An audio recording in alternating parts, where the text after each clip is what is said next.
Nagbagyo ng 3 sunod-sunod, mukhang nagalit na si God eh.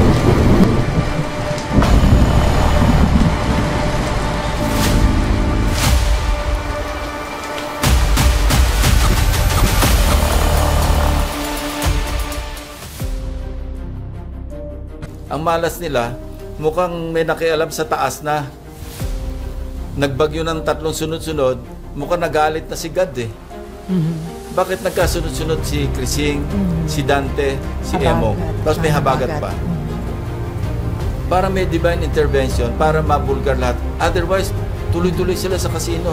Yung pera natin binabayad sa tax, kinakasino, pinambibili ng mga Patek Philippe, kung ano nung relo, at kung ano nung kotse.